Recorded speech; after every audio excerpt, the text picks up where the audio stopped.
이렇게 귀하고 아름다운 은혜를 받았는데, 그리고 많은 달란트를 받았는데 그것을 활용하지 못하고 또 그것에 도전도 하지 못하고 그냥 게으르게 땅속에 묻어두는 그런 불충성한 종이 되지 말고, 올해는 저와 여러분이 모두가 다시 한번 우리의 마음을 다하고 우리의 성품을 다해서 순종과 봉사 그리고 전도를 통해서 하나님 앞에 영광을 돌리고 하나님을 기쁘시게 하는 그런 모두가 꼭 되시기를 다시 한번 주님의 이름으로 축복합니다.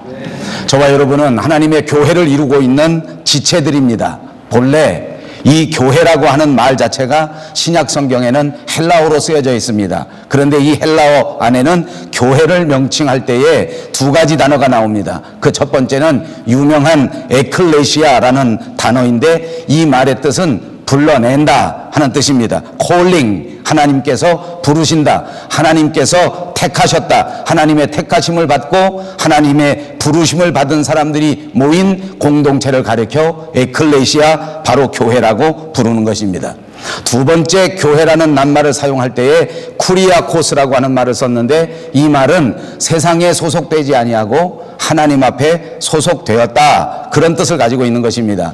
이 두 낱말을 종합해 보면 세상에 살지만 세상에 속하지 않은 사람들 가운데 하나님께서 부르신 그 부르심을 받은 사람들의 공동체가 바로 교회다, 그것입니다.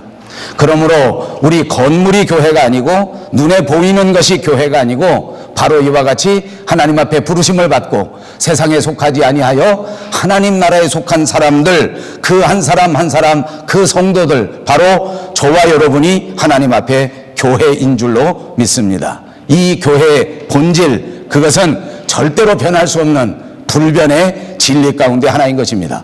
그러나 외형, 그 건물, 그 겉모습은 언제나 계속해서 변하는 것입니다. 아니, 변해야만 합니다. 시간에 따라서, 시대에 따라서, 필요에 따라서, 하나님의 역사하시는 역사에 따라서 그 외형도, 그 모습도, 그 역할도, 그 책임도 계속하여 개혁되어져야 하는 것입니다. 그럼에도 불구하고 그 본질, 이와 같이 그 교회가 하나님 앞에 하나님께 소속되어 세상에 속하지 아니하고 하나님의 부르심을 받아 세상에 그 어떤 명령을 따라 사는 것이 아니고 세상에 그 어떤 법칙을 따라 사는 것이 아니라 우리를 부르신 그분 하나님의 뜻을 따라 살아가는 사람들의 모임이 교회라고 하는 이것은 결단코 변할 수 없는 본질이라, 그 말입니다. 올해 우리 교회는 그 표를 하나님을 기쁘시게 하는 교회라 하고 정하였습니다. 모쪼록 이 한 해 동안 하나님을 기쁘시게 하는 그런 개인, 그런 성도, 그런 교회가 꼭 되어야 합니다. 하나님을 기쁘시게 하려고 하면 여러 가지가 있습니다. 무슨 목표를 두고 무슨 표를 두고 1년을 살아야 하겠는데 그 1년 동안 이 표를 달성하기 위해서 가장 중요한 것이 무엇인가 하는 것을 저는 생각해 보았습니다. 여러 가지 중요한 일이 있습니다. 여러 가지 눈에 보이는 계획이 나올 수 있습니다. 여러 가지 우리가 실천해야 할 실천 강령이 있습니다. 그런데 이 2003년 첫 해를 시작하는 신년주일에 저는 여러분들과 더불어 다시 한번 우리의 가장 근본적인 기초를 생각해 보자고 하는 것입니다. 우리 믿는 사람들이 기초를 든든히 할 때 하나님께서 우리를 사용하실 것이기 때문입니다. 세상에 중요한 일도 가장 중요한 것은 그 기초를 다지는 일입니다. 축구 선수들에게 있어서도 기본을 다시 새롭게 하는 것이야말로 승리를 보장해 주는 것이기 때문입니다. 그래서 생각한 것이 무엇인가 하니 우리가 하나님을 기쁘시게 하는 사람, 하나님을 기쁘시게 하는 교회가 되려고 하면 바로 저와 여러분의 정신 상태, 그것이 가장 중요하다. 다른 말로 하면 우리의 의식이 가장 중요하다고 믿습니다. 그 의식, 그 생각, 그 정신 상태야말로 그 정신대로 우리가 살아갈 것이고 그 마음 먹은 그대로 우리가 실천할 것이기 때문에 그것이 가장 소중한 것입니다. 남들 앞에 보이기 위해서 또는 다른 사람들과 경쟁하기 위해서 생각하는 것이 아니라 나 스스로가 내 인생을 놓고 내 믿음을 놓고 내 세계를 놓고 하나님 앞에 나를 생각해 보는 것입니다. 진정으로 하나님 앞에 내 생각을 고백하고 진정으로 하나님 앞에서 내 생각을 가다듬는 것입니다. 이것이야말로 자기 정체의식이요 자기 신앙의식이 될 것입니다. 우리 그리스도인이라고 하면 어떤 생각을 가지고 사느냐 하는 것이 가장 중요한 기본이라는 말씀입니다. 우리가 하나님을 기쁘시게 하는 성도가 되려고 하면 어떤 의식을 가지고 살아야 하겠는가 하는 것이 가장 소중하다는 말입니다. 오늘 본문을 통해서 저는 이 가장 근본이 되는 의식을 다시 한번 생각하고 그 의식이 우리 마음속에 깊이 뿌리내려서 이 의식을 통하여 하나님 앞에 영광 돌리고 표처럼 하나님을 기쁘시게 하는 그런 사람, 그런 교회가 꼭 되시기 바랍니다. 첫 번째, 오늘 본문에 보니까 의식 가운데 가장 소중한 의식은 바로 소명의식입니다. 오늘 본문 말씀, 짧은 본문 가운데 첫 번째 말씀이 무엇인가 하니 나를 보내시니 라고 말씀하고 있습니다. 누군가 나를 보내주셨단 말입니다. 이것이 바로 소명의식이요 다른 말로 하면 이것은 사도의식 또는 제자의식이라고 말할 수 있습니다. 사도는 우리가 아는 것처럼 예수님께서 오셔서 이 땅 위에 당신이 함께 가르쳐 주신 그 첫 번째 12제자를 가리켜서 사도라고 부릅니다. 제가 사도의식이라 하고 또 다시 제자의식이라 한 것은 더 이상 신학적으로는 사도가 없기 때문입니다. 본래 히라보 아포스톨로스라고 하는 말은 그 말 자체에 사도라는 뜻 자체 안에 보내심을 받은 자라 하는 뜻이 있는 것입니다. 사도 바울은 사실 정확한 의미에서 사도가 아니었습니다. 왜냐하면 살아생전 예수님을 만나지 못했기 때문입니다. 그래서 이 사도 바울이야말로 역사상 한 사람밖에 없는 특별한 사도입니다. 사도 가운데 뽑힐 수 없는 그런 조건이었는데도 불구하고 그는 12제자가 되었습니다. 그는 하나님 앞에 사도로서의 분명한 정체의식을 가지고 살았습니다. 다른 모든 사람들이 사도 바울을 가르쳐서 그가 사도가 아니라 하고 그는 잘못된 사람이라 하는 비판이 없지 않았습니다. 그럼에도 불구하고 그가 사도로 꿋꿋하게 살아갈 수 있었던 것은 그 마음속에 분명한 신앙의식이 있었기 때문입니다. 세상 사람들이 평가하는 것에 집중하지 아니하고 세상 사람들이 말하는 것에 집중하지 아니하고 오직 하나님 앞에 자기 자신을 진정하게 내려놓고 생각해 볼 때에 자기는 하나님께서 불러주신 하나님의 사도요 자기는 분명히 하나님 앞에 보내심을 받은 하나님의 제자라고 하는 특별한 소명의식을 가지고 살았단 말입니다. 그렇게 사도 바울은 예수님의 직접 제자가 아니었는데도 불구하고 부활하신 예수님을 만났기 때문에 그는 제자로 편입될 수 있었고 기독교 역사상 가장 위대한 사도로 오늘날 전해지게 되었던 것입니다. 나쁜 환경, 될 수 없는 여건을 극복하고 기필코 하나님 앞에 믿음의 사람으로 우뚝 섰기 때문에 저는 이 사도 바울이야말로 하나님을 가장 기쁘시게 한 사도 가운데 한 사람이라고 자신 있게 추천해 줄 수 있습니다. 그렇다고 해서 우리들 한 사람 한 사람이 다 지금 내가 사도다, 나도 사도고 너도 사도다 이렇게 하면 큰일 납니다. 이것은 사도적 이단입니다.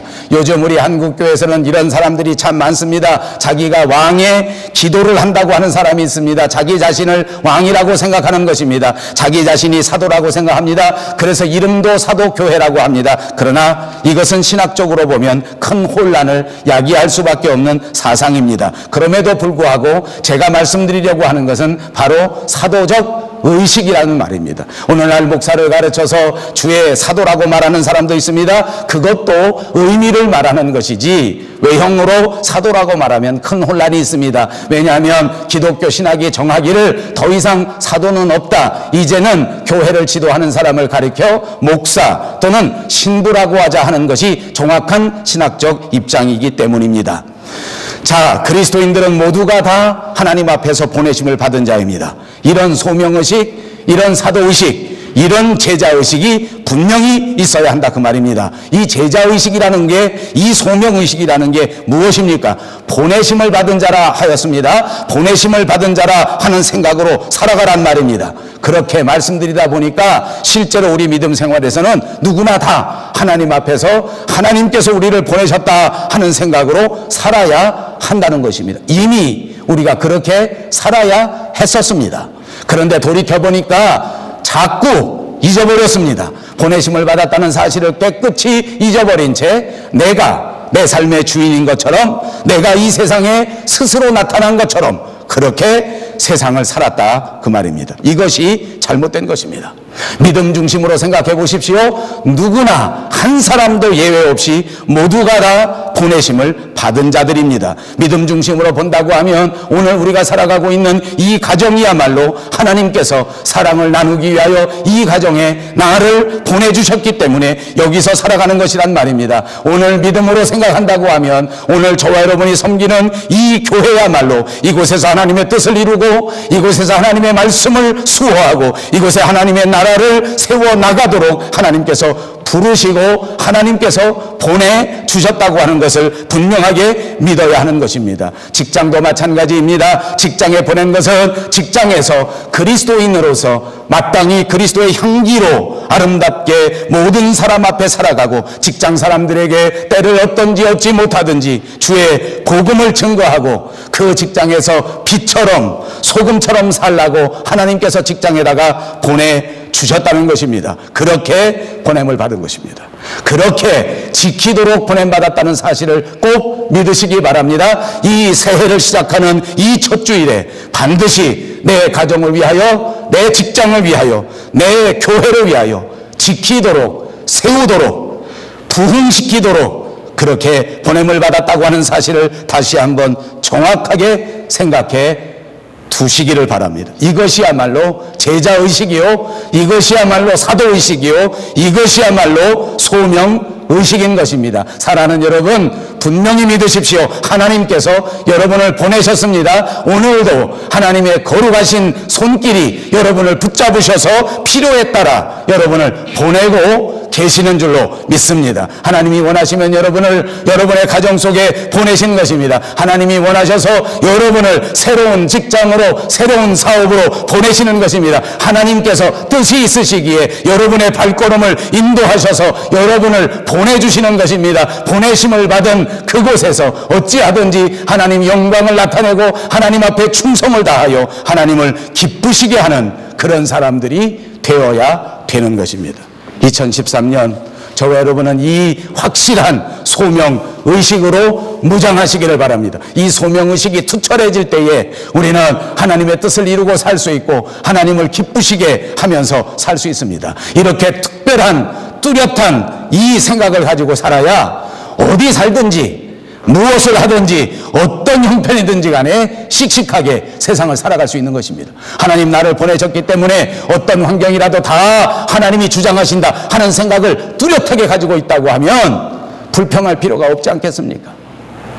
하나님이 내 가정에 보내신 것은 하나님이 이 가정에게 아름다운 믿음의 향기를 바라고 믿음의 소문을 내고 이 가정을 잘 세워서 하나님 앞에 영광을 돌리고 나를 보내주신 이 가정을 통하여 이 부모를 통하여 이 형제를 통하여 이 자식들을 통하여 하나님을 기쁘시게 하라 하는 말씀을 분명하게 생각한다고 하면 그러면 우리의 생활은 달라질 것입니다. 불평할 일이 없습니다. 걱정할 일이 없습니다. 모든 일은 보내주신 하나님 앞에 맡기고 우리는 보내심을 받은 자로서 여기서 충성하기만 하면 되기 때문입니다. 그렇습니다. 다시 한번 부탁합니다. 하나님께서 지금 이 순간 여러분들에게 바로 이 일을 하라고 이곳에 보내주셨다는 사실을 믿으시기 바랍니다. 여러분 한 사람 한 사람 다 하나님께서 보내주신 보내심을 받은 자인 것을 결코 잊지 말고 살아가시기를 바랍니다. 두 번째 의식이 있습니다. 그것은 임마누엘 의식이라고 하겠습니다. 본문의 두 번째 나오는 말씀입니다. 이것은 바로 보내심을 받은 자라고 하는 것을 말씀하면서 나와 함께 하시다 하는 말을 하셨습니다. 나와 함께 하시도다. 나를 보내신 분이 있는데 그분이 나를 혼자 그냥 보내버리신 것이 아니고 그분이 나와 함께 해주신다. 이것이 임마누엘 하나님이 언제나 동행하여 주신다는 말씀입니다. 보내버리시고는 아무것도 하지 않는 분이 아니란 말입니다. 보내버리시고는 그냥 내버려 두시는 것이 아닙니다. 능력 가운데 함께 하셔서 능력 가운데 동행하여 주시고 그리고 언제나 곁에 있어 지켜주시고 도와주시고 함께 해주신다는 약속의 말씀인 줄로 믿습니다. 어떻게 동행하시는 것입니까? 주의 성령으로 동행하여 주시는 줄로 믿습니다. 성령께서 보내심을 받은 자들과 함께 동행한다는 것입니다. 같이 있어준다는 것입니다. 여러분, 성경에 나오는 모든 사도들의 이야기, 모든 제자들의 이야기, 모든 믿는 사람들의 이야기는 다른 말로 하면 그 사람들과 함께 하셨던 주의 성령의 이야기입니다. 그래서 사도들의 이야기를 기록한 사도행전을 가리켜 신학자들은 그것이 성령 행전이었다라고 해석하고 있는 것입니다. 사도들이 한 것이 아닙니다. 사람들이 한 것이 아니란 말입니다. 이 모든 일들이 다 이 사도들과 함께 동행하시면서 임마누엘 하셨던 성령님의 이야기라고 말씀해주고 있는 것입니다. 그렇습니다. 여러분, 그리스도인의 역사를 보십시오. 우리 기독교의 역사를 보십시오. 사람들의 이야기인 것 같으나 그 이야기를 깊이 들여다보면 사람이 감당한 일이 아닙니다. 사람들이 생각해 본 역사가 아닙니다. 이 모든 기독교의 역사, 이 모든 기독교의 일들을 살펴보니까 이것은 사람이 계획한 일도 아니요, 사람이 흉내낸 일도 아니요, 사람이 감히 감당할 수 있는 일들도 아닙니다. 사람들이 특별한 능력이 있어서 감당한 것도 아닙니다. 다들 보통 사람이었습니다. 누구나 우리와 똑같은 사람들이었습니다. 그런데도 불구하고 그들은 역사상 사람들이 감히 생각할 수 없는 엄청난 일들을 다 이루었습니다. 바로 이 사도들을 통하여 역사하시고 이 사도들과 동행하셔서 함께 일하신 성령님의 역사인 줄로 믿습니다. 여러분, 위대한 그리스도인들 보십시오. 또 오늘도 믿음으로 승리하는 사람들 보십시오. 그 사람은 우리와 다른 정말 특별한 체질을 가졌다, 특별한 능력을 가졌다, 그런 것이 아닙니다. 그들이 하나님과 함께 했기 때문에, 성령님이 그들과 동행하셨기 때문에 성령님이 역사하신 것입니다. 성령님이 믿는 사람을 통하여 역사한다고 하는 사실을 분명히 믿으시기를 바랍니다. 그러므로 성령이 역사하시는 그 역사의 현장에는 사람이 감당할 수 있는 그 사람의 능력, 사람의 기술, 사람의 업적, 이런 것들을 훨씬 뛰어넘는 기가 막힌 위대한 역사가 이루어지는 것입니다. 삶에 모든 문제가 있습니다. 역경과 고난이 없는 사람은 없습니다. 어느 말을 들어보니까 인생 가운데 70%는 고난이요, 30%는 즐거운 일이 있다고 말합니다. 그런데 이상하게도 사람들은 30%로 생각하면서 인생이 즐겁다고 생각한다는 것입니다. 다시 말하면 돌이켜본 과거의 삶을 돌아볼 때 누구나 다 좋은 세월이었다라고 말합니다. 지금은 견디기 어렵지만 옛날에는 참 좋았다고 그렇게 말한다는 것입니다. 우리 한국 남자들이 누구나 하는 말이 있습니다. 한국 여자들이 가장 듣기 싫어하는 말 가운데 하나는 군대 이야기입니다. 그런데 군대 이야기를 말할 때 사람들은 다 그럽니다. 나는 그때가 참 좋았다.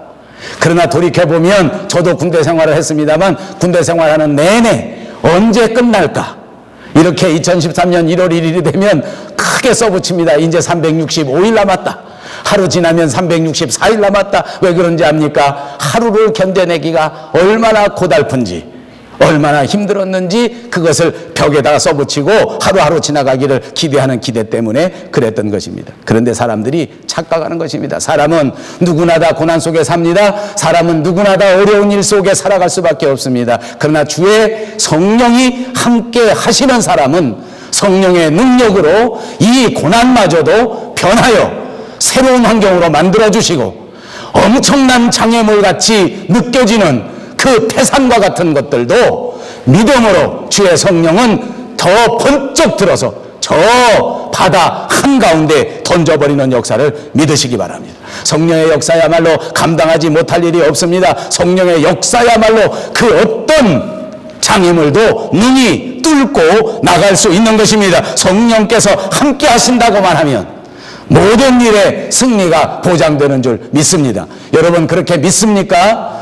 이렇게 믿으십시오. 바로 여러분이야말로 임마누엘 하는 사람이기 때문입니다. 이것이야말로 임마누엘 의식입니다. 하나님이 나와 함께 하신다. 이것은 다른 말로 하면 성전 의식입니다. 나는 하나님의 거룩한 성전이다.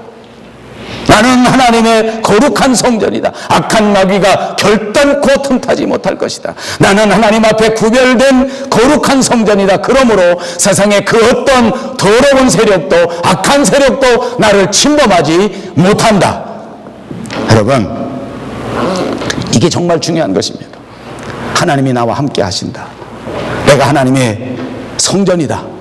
이런 생각을 가지고 살아야 내 삶이 거룩해지기 시작합니다. 이런 생각을 아주 뚜렷하게 가지고 있어야 그 사람이 드디어 성도가 되기 시작하는 것입니다.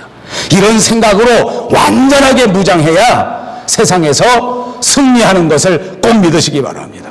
여러분, 우리가 예수 믿는 사람이라고 해서 세상의 지식을 무시하거나 인간이 가지고 있는 과학을 무시하거나 그것을 부인해버리지 않습니다. 저는 목사입니다. 그럼에도 불구하고 세상의 법칙을 하나도 무시하지 않습니다. 그런데 세상 사람들과 다른 의식은 뭔지 압니까? 이 세상에 물론 과학이 중요합니다. 이 세상에 물론 물질의 힘이 얼마나 위대한지 모릅니다. 이 세상에 물론 육체의 건강이 얼마나 소중한지 모릅니다. 그런데 그리스도인이라고 하는 것은 그것만으로 세상이 움직여지는 것이 아니다.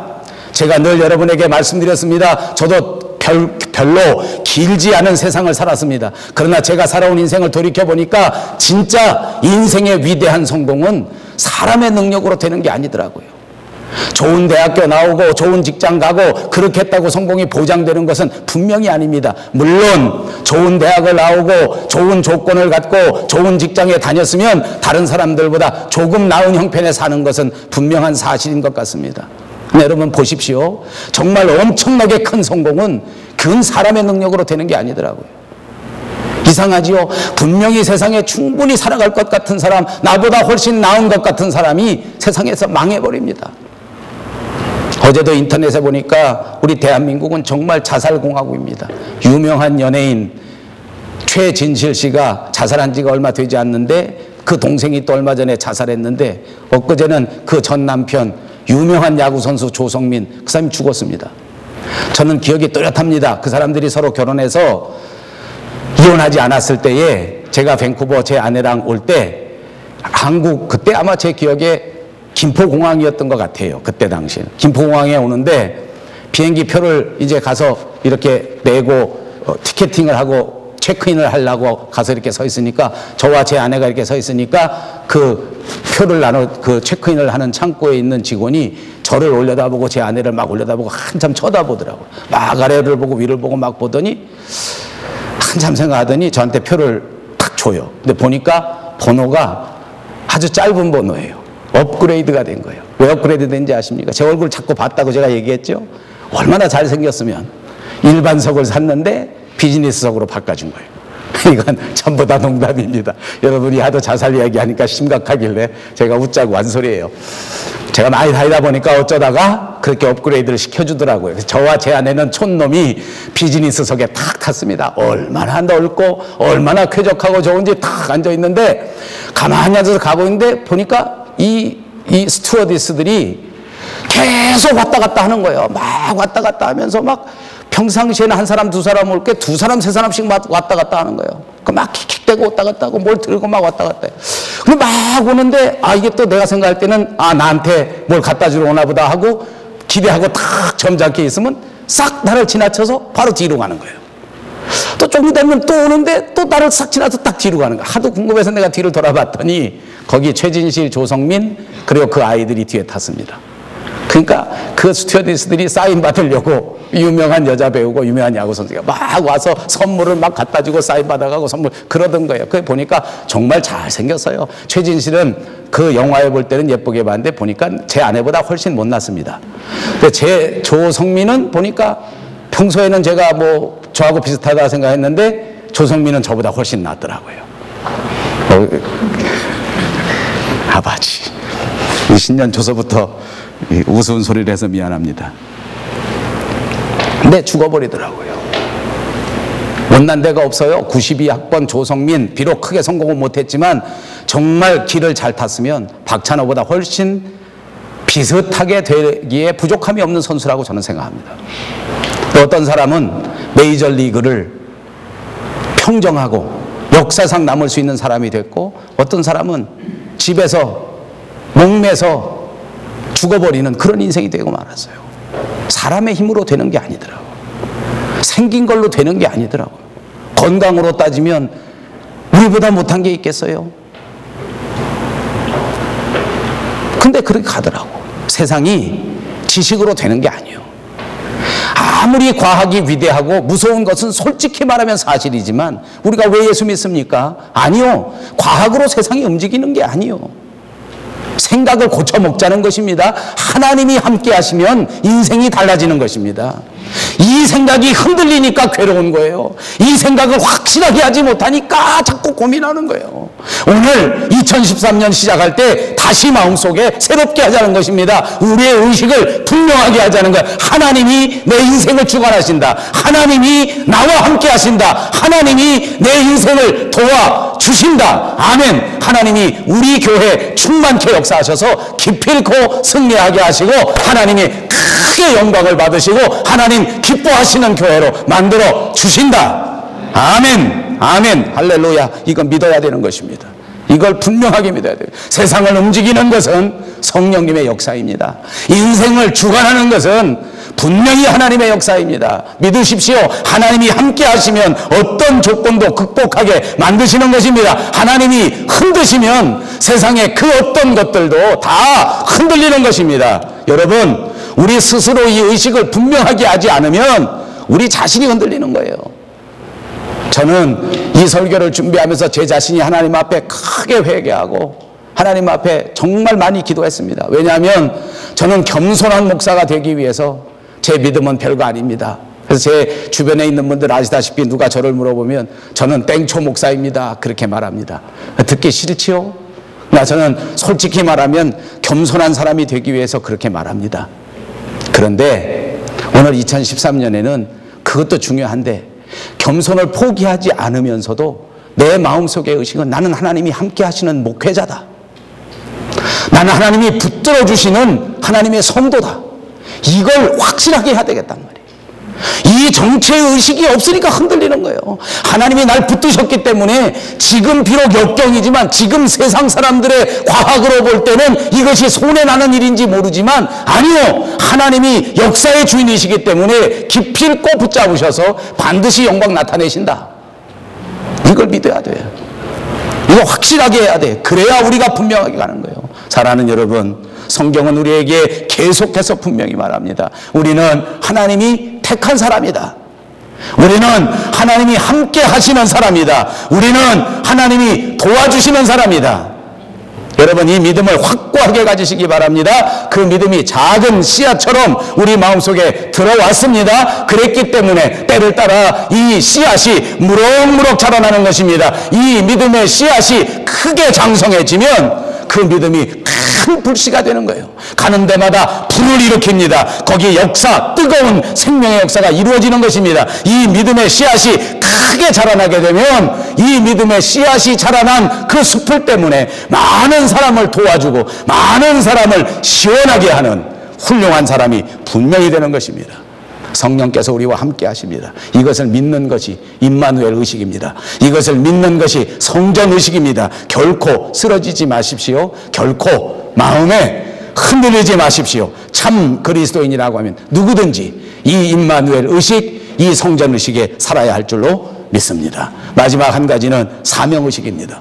오늘 본문 마무리는 나는 항상 그가 기뻐하시는 일을 행한다 라고 말씀하고 있습니다. 나는 항상 그가 기뻐하시는 일을 행함으로 하나님 기뻐하시는 일을 한단 말입니다.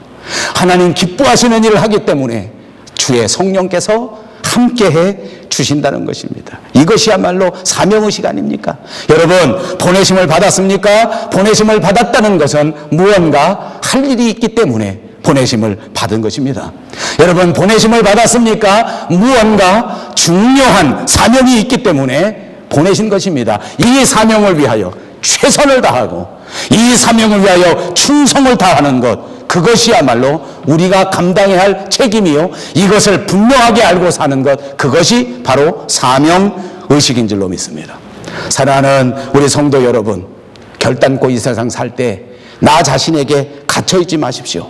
그리고 하나님의 기뻐하시는 일을 감당할 수 있는 사명자의 삶을 살아가시기를 주님의 이름으로 축복합니다. 내게 주어진 모든 달란트들을 오직 나만 위해서 욕심스럽게 쓰는 사람 결코 되지 마시고, 이 모든 달란트를 내게 주시고 그리고 나를 이 땅 위에 보내주신 그분을 생각하시고 그분의 영광을 위하여 그분이 보내신 곳, 그 어떤 곳이든지 기쁘게 이 사명을 감당할 수 있는 사명자들이 꼭 되시기를 바랍니다. 유명한 신학자 가운데 하나 켄 다이크라고 하는 사람이 있습니다. 그 사람이 책을 썼는데 아주 오래된 책입니다. 흩어지는 교회. 그래서 여러분들도 이런 말씀을 많이 들었을 것이라고 생각합니다. 그런데 이 켄 다이크라고 하는 사람이 흩어지는 교회라는 책을 쓸 때에는 사람들에게 아주 생소한 말이었습니다. 왜냐하면 모든 사람들이 교회를 생각할 때에는 모이는 교회라고 생각했기 때문입니다. 그렇습니다. 교회는 믿음을 중심으로 모이는 교회입니다. 교회는 믿음이 있기 때문에 저절로 모이게 만드는 것입니다. 믿음으로 주님 앞에 나가고 싶고, 믿음으로 주님 앞에 예배드리고 싶고, 믿음으로 주의 말씀을 듣고 싶기 때문에 언제나 모여서 기도하고 싶고, 모여서 찬양하고 싶고, 모여서 교제하고 싶기 때문에 모이는 것입니다. 그리고 성도들이 이렇게 모이다 보니까 힘이 생기는 거예요. 모이다 보니까 용기가 생기는 거예요. 모이다 보니까 옆에 사람들을 보고 나도 이렇게 열심히 살아야 되겠구나, 이런 마음이 들어오게 되는 것입니다. 그래서 신앙의 훈련은 모이는 훈련에서부터 시작되는 것입니다. 여러분, 모이기에 열심히 하시기를 바랍니다. 좋은 믿음은 열심히 모이는 믿음입니다. 좋은 믿음은 열심히 모여서 기도하고 열심히 모여서 찬양하는 믿음이 분명합니다. 그런데 흩어지는 교회라는 책이 나왔습니다. 그러면 흩어지는 교회라는 건 무엇이겠습니까? 열심을 가지고 모였던 성도들이 이제 사명을 가지고 세상에 흩어지는 것을 말하는 것입니다. 흩어지는 교회라고 하는 것은 사명을 가지고 나가는 것입니다. 그래서 삶의 현장, 직장, 이 세상의 모든 생활의 현장으로 들어가서 거기서 그리스도인답게 살아가는 것, 그것을 흩어진 교회라고 하는 것입니다. 그러므로 흩어지는 교회라고 하는 것은 이 세상 흩어지는 모든 곳에 가서 교회를 세우라는 것입니다. 내가 다니는 직장에서 교회가 되라는 말입니다. 내가 다니는 학교에서 교회가 되라는 말입니다. 제가 목회하는 동안에 저처럼 또 비슷한 우리 교인 한 분이 있었습니다. 아주 오래전 이야기입니다. 제 마음속에 아직도 크게 남아있는 그런 집사님 한 분이 있었는데, 그분이 꼭 제게 저하고 똑같이 말합니다. 목사님, 저도 똑같습니다. 세상에 나가서 그리스도인이라고 말하기가 얼마나 부끄럽고 내 삶의 현실이 얼마나 부끄러운지 저는 그리스도인이라고 말하지 못합니다. 그래서 직장에 가도 제가 예수 믿는 사람인지 아는 사람 한 사람도 없습니다. 우리 집안 식구들도 내가 예수 믿는지 안 믿는지 잘 모릅니다. 그렇게 말한 사람이 있습니다. 겸손하기는 정말 훌륭합니다. 그러나 그런 분들에게서는 흩어진 교회가 생겨지지를 않습니다. 여러분, 겸손을 표현하는 것은 다른 방법이 있을 것입니다. 저도 찾아보고 있습니다. 여러분도 찾아보십시오. 분명히 다른 방법이 있습니다. 겸손하게 주님을 섬기는 방법이 있을 것입니다. 그러니 더 이상 세상에 나가서 내가 그리스도인이 아닌 척하면서 사는 방법은 포기하십시오. 왜냐하면 흩어지는 교회가 바로 저와 여러분이기 때문입니다. 오늘 이 예배의 시간을 제외하고 우리가 처해져 있는 모든 삶의 현장에서 저와 여러분은 교회가 되어야 합니다. 이것이 사명의식입니다. 어디에 가 있든지, 어떤 직장에 가 있든지, 어떤 학교에 가 있든지 거기서 믿음으로 살아야 된단 말입니다.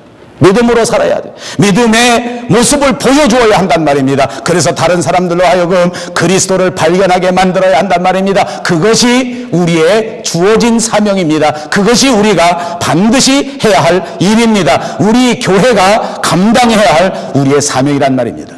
여러분, 이런 사명감이 없이 아무리 열심히 모인다고 할지라도 우리는 반쪽짜리 그리스도인인 것입니다.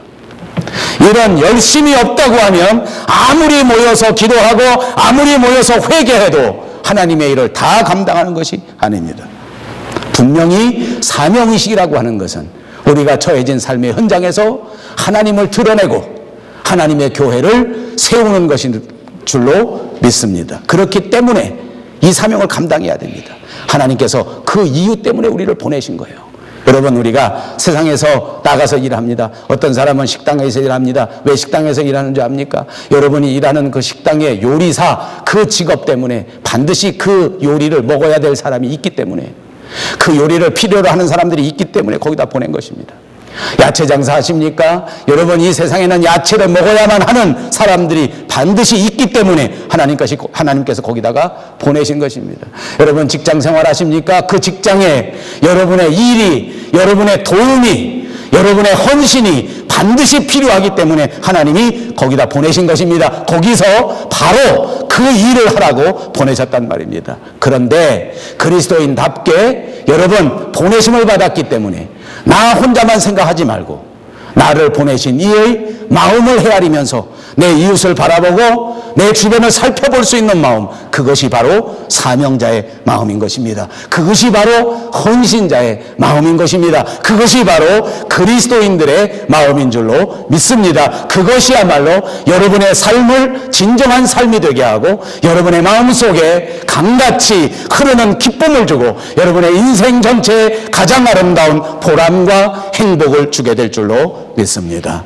오늘 짧은 본문 속에서 우리 그리스도인들이 반드시 가져야 할 우리의 의식을 살펴보았습니다. 그것은 소명의식입니다. 그것은 임마누엘 의식입니다. 그것은 사명의식입니다. 이 세 가지 의식이 뚜렷하게 우리 마음속에 새겨지고 우리 온 교회 위에 새겨지는 분명한 정신이 되시기를 축복합니다. 이 분명한 의식 가운데 세상을 변화시키고 이 세상 가운데 하나님을 기쁘시게 하는 복된 성도, 복된 교회가 꼭 되시기를 주님의 이름으로 축복합니다. 기도합니다.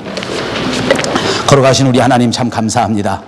2013년 새로운 한 해를 출발하게 하셔서 감사합니다. 이날에 우리에게 말씀하신 것처럼 새로운 정신 상태로 새로운 의식으로 소명과 임마누엘과 사명의식으로 무장하여 하나님